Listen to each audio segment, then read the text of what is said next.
ओम श्री गणेशाय नमः।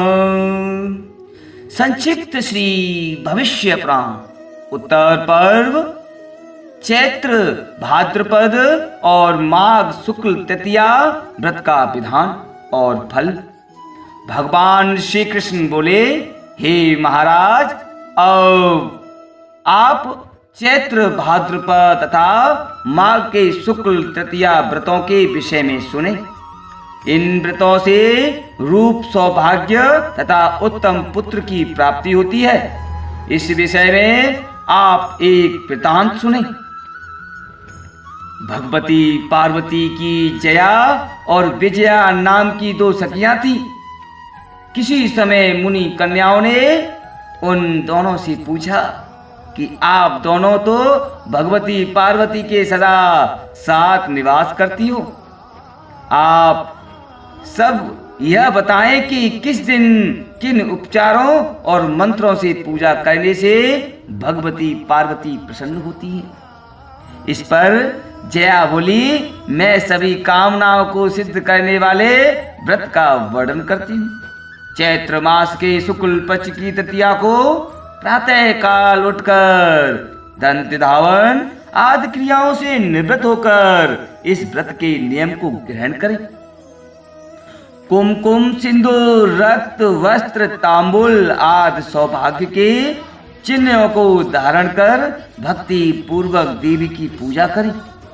प्रथम अतिशय सुंदर एवं मंडप बनवाकर उसके मध्य में एक मनोहर मणि जड़ित वेदी की रचना करें।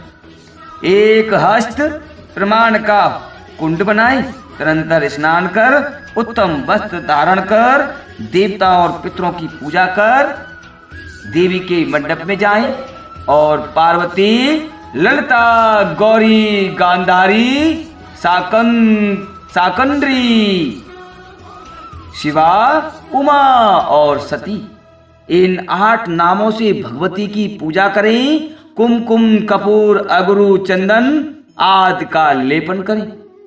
अनेक प्रकार के सुगंधित पुष्प चढ़ाकर धूप दीप आदि उपचार अर्पण करें। लड्डू, अनेक प्रकार के अपूप तथा विभिन्न प्रकार के घृत पक नैवेद्य, जीरक, कुमकुम, नमक, ईख और ईख का रस, हल्दी, नारिकेल, आमलक, अनार, कुष्मांड, करकटी, नारंगी, कटहल, बिजोरा, नींबू आदि ऋतुफल भगवती को निवेदित करें। गृहस्थी के उपकरण ओखली, सिल, सूप, टोकरी आदि तथा शरीर को अलंकृत करने की सामग्रियां भी निवेदित करें। शंख, सूर्य, शंख, तूर्य, मृदंग आदि के शब्द और उत्तम गीतों के साथ महोत्सव करें।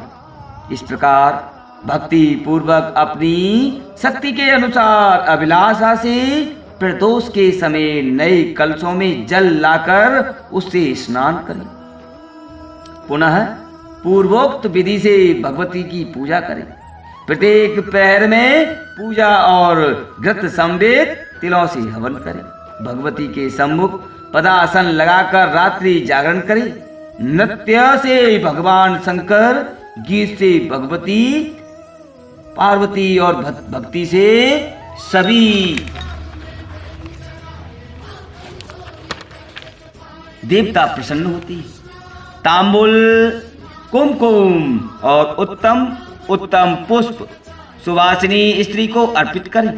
प्रातः स्नान के अनंतर पार्वती जी की पूजा कर गुड़, लवण, कुमकुम, कपूर, अगरू, चंदन आदि द्रव्यों से यथाशक्ति तुला दान करें और देवी से क्षमा प्रार्थना करें। ब्राह्मणों तथा सुवासिनी स्त्रियों को भोजन कराएं। नैवेद्य का वितरण करें, इससे उसका कर्म फल सफल होता है। भाद्रपद मास के शुक्ल पक्ष की तृतीया को भी चैत्र तृतीया की भांति व्रत एवं पूजन करना चाहिए। इसमें सप्त धान्यों से एक सूप में उमा की मूर्ति बनाकर पूजा करनी चाहिए। तथा गौमूत्र प्राशन करना चाहिए। यह व्रत उत्तम सौंदर्य प्रदायक है। इसी प्रकार माघ मास के शुक्ल पक्ष की तृतीया को चैत्र तृतीया की भांति पूर्वोक्त क्रियाओं को करने के पश्चात कुंद पुष्पों से तुला दान करें तथा चतुर्थी को गणेश जी का भी पूजन करें। इस विधि से जो स्त्री व्रत और तुला दान करती है वह अपने पति के साथ इंद्रलोक में निवास कर ब्रह्मलोक में और वहां से शिवलोक में जाती है। इस लोक में भी वह रूप सौभाग्य संतान धन आदि प्राप्त करती है। उसके वंश में दुर्भगा कन्या दुर्विनीत पुत्र कभी भी उत्पन्न नहीं होता। घर में दारिद्रता रोग शोक आदि नहीं होते। जो कन्या इस व्रत को करती है तथा ब्राह्मण की पूजा करती है वह अविष्ट वर प्राप्त कर संसार का सुख भोगती है। ओम नमो उमा महेश्वराय नमः।